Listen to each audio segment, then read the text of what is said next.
Hey guys and welcome back. The finale of the first season of Stargirl, otherwise titled Stars and S.T.R.I.P.E. Part 2 is upon us, and there is a lot on this finale to talk about over the course of this video. But a lot of things that did materialize is the Shade. We did know about that from the news about the second season. He's gonna be a villain of the second season, maybe part of the new ISA that will form throughout the second season. But more importantly, there is the bit with Eclipso. Now, I remember when I was talking about an Eclipso Easter egg, when I put it in the title of a video, someone jumped into the comics, multiple people actually, and they started to talk to me about how Eclipso was not in that episode, how my titles are such clickbait. But there was an Easter egg then, and right now there is a major Easter egg. Like, we know Eclipso is coming. We got the name said out loud by none other than Shiv at the end of the episode, and I'm gonna get to that when I get there, and to the Easter egg that we had earlier, kind of hinting towards this idea. So, as noticed on that earlier episode, as predicted and as expected, there's no Easter egg that's gonna go just an Easter egg on the series, as promised by Jeff Jones as well. But okay though, we've got the ISA dropping like flies, both in this episode, on last week's episode, and even earlier this season. You know, it all started with the Wizard, and then there was Anaya Bowen on last week's episode, and then on this week's episode, they have suffered the blow from the death of both Brainwave and Icicle, two of the most powerful members of the team-up. Let's not forget Dragon King, but I never really considered the Dragon King as a member of the ISA, but rather just an associate, and that was indicated on a previous episode. You know, when he talked about his differences with them and how they kind of agree on this one, on this certain situation. So in general, he was never a member on the pages of the comics, and everything that the series did so far kind of tried to stay true to the comics on that one, and made sure it is indicated that he is actually an associate rather than an actual member. But okay though, the Fiddler on the series, Anaya Bowen, might be dead, but she did make sure that she developed a new Fiddler on last week's episode, gave him his first push towards becoming the Fiddler, towards becoming a villain, and that's basically Isaac Bowen, the actual Fiddler out of the comics. Now, he does take the advice of his mother and applies it to his bully, hitting him with his tuba at the beginning of the episode, but that is followed by the moment with the ground shaking, the playground sliding open like a hatch, and the satellite emerging, and that is precisely by the comics. Everything about it, the playground sliding open, the satellite emerging, all of it is really right out of Stars and S.T.R.I.P.E. issue number 12. I gotta say, that was one of those moments where you really appreciate the work of Jeff Jones on the series, and you also appreciate the live-action version, the way it brought to life every single detail out of that comic book moment. Now, the reaction of the people, you know, standing there stunned just looking at the sky in so many cases, if not in all cases, that kind of reminds me of this recent episode out of the second season of the Twilight Zone remake. Of course, and as I mentioned last week, the major difference over here between what is going on and what actually went down on the pages of the comics is that on the pages of the source material, the kids, the younger generation, are the ones that were mind-controlled or brainwashed, whatever you want to call it, instead of the adults. So it was all about the minds that could be shaped rather than the minds that were already shaped. Rather than the adults, it was the kids, and it was all the doing of the Dragon King under a project called Snapdragon, which is what Courtney first called him when she first met him. But we've got Pat attacking Courtney. It was kind of hinted at the end of last week's episode. Of course, in the comics, it was the other way around as well, with her being mind-controlled and her attacking him. We got to see Mr. Levine, the first to drop on this episode, having resisted so hard. He's one of the 25% that were planned to die. We've got the little girl worried about her father on the street. You know, Icicle talks to that kid, kind of giving us all a mini recap of the plan that the ISA has, Project New America. It is not the most important moment in the episode to mention on this video. However though, I am mentioning it because the girl looked familiar, so I went online and I checked the names of the cast members of this episode, and this little girl, Lexi Rabe, this young actress, she happens to be the I Love You 3000 kid, so Morgan Stark out of Avengers Endgame. But we've got a moment with Courtney referring to herself as Pat's daughter, complimenting the events of the episode with Sam, you know, that moment that she realized he is indeed her father, that it isn't really biological because, well, the biological father actually sucked. On this episode as well, I did love how Beth is being utilized a lot better. She's using her mind, which is really all she could do so far, until I guess she gets some training, maybe on the second season. I actually liked it all, how she was used, the conversations with Chuck, the gambler's bank accounts, all of it. But with the gambler, it is in the name, his money is all he would care about, and it was a brilliant idea. So yeah, Beth pretty much saved Pat and brought the Shining Knight out of the mind control process in the process. But time though to talk the big fight, the major fight of the episode. We have the JSA on one end and the ISA on the other end, ending up joined by Solomon Grundy as well. Surprisingly, the door to Shiv's cell does unlock and she's on the loose, ending up intentionally killing her father but not intentionally saving the Shining Knight. Now I'd say that was pretty unexpected, even though she did promise him that much early on in the events of the season, like when he first locked her up. However, it is as well his destiny on the pages of the 13th issue of Stars and Stripe at the hands of the Shining Knight instead of Shiv. But generally speaking though, the entire battle was pretty decent. At first I thought it should be longer, like the JSA should have had more hiccups, but then we have got Solomon Grundy kicking in, that's the first hiccup. We've got Shiv actually joining the fight on the side of the ISA, and we finally got Brainwave along with all of these drones fighting Yolanda. But okay though, let's talk about that Brainwave moment. I'm sure a lot of people went, yeah, Henry is alive. But on the other hand though, I was like, oh shit. You know what I was thinking there was, that takes a lot out of that death scene. I don't like this kind of thing, and it was going to be quite the typical kind of fan service. However though, moments later, we realize along with Yolanda that that is not really Henry, that is Brainwave masquerading as Henry, and she does kill him, something that's gonna stick with her until the end of the episode, and probably into the next season. Gonna be talking about that at the end of this video. But okay, with Henry, I would have loved a totally different kind of situation over here, like the Dragon King could have revived him into an evil version of himself. That way we would have seen both sides of Henry King Jr.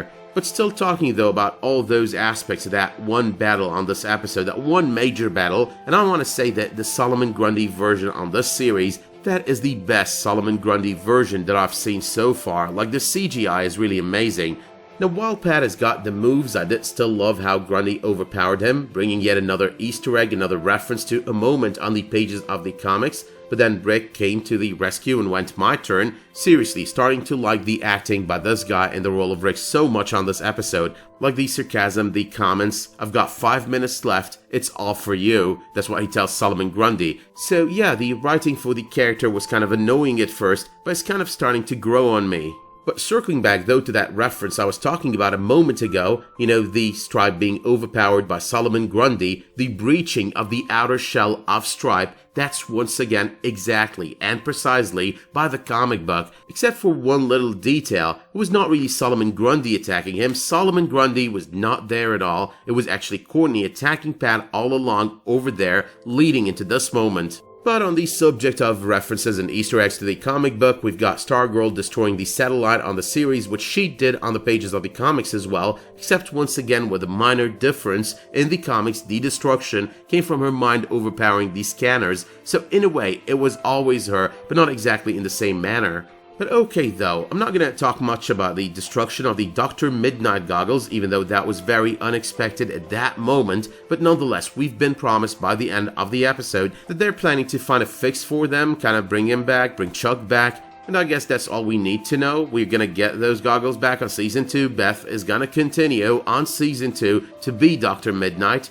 We've got Jordan taking Barbara to the rooftop, still trying to explain to Barbara what he's trying to do. His feelings for her are still what's controlling him to a great extent. His logic is all kinds of messed up, but nonetheless, he's a sympathetic villain. He's the most sympathetic out of them all, really. I mean, all of them just hit you as evil people, but he's not really portrayed as your plainly and inherently evil guy. He's got more emotion than the rest of that team up, except for Zarek maybe, and in the end, his point is good. What he wants to do is good, it's just the means, the method, that's what's terribly bad. But alright though, while it was a Dragon King drone on the pages of the comics that held her hostage, Barbara was still held hostage on the pages of the comics. Not by Icicle, but nonetheless held hostage. The fact that Stargirl would come to the rescue, Courtney would come to the rescue, because in the comics on the pages of Stars and S.T.R.I.P.E, she's not really Stargirl yet, she's the second Star-Spangled Kid, but nonetheless, she's the one that does come to the rescue of her mother. Now, it's all in the title, so we know there's gonna be a lot of references to Stars and Stripes, so a little bit of another nod to those series of issues is basically all about how Pat kind of woke up and started resisting. Over here, it was all about that statement made by Courtney, he's a father to her, and in the comics, it was Barbara's plea to Courtney not to hurt Pat that kind of had her resisting, had her wake up, and end up destroying the satellite. But still though, discussing that big battle that extended for the majority of this episode, we keep cutting in and out of it on the episode in the same way on this video. However though, we've got that moment with Rick versus Solomon Grundy, deciding not to kill him, realizing that he should not kill him, realizing that he was just a beast, just a monster being controlled by someone else. Denied he spared him though in the end, and claims when talking to the Shining Knight that his hour was up. That was all there is to it, which is not really true. But in terms of battles, we finally got Stargirl versus Icicle, with Wildcat joining in to the rescue, and then the most unexpected member of the family driving in Justin's truck and shattering Icicle into pieces. That happens to be Mike Dugan.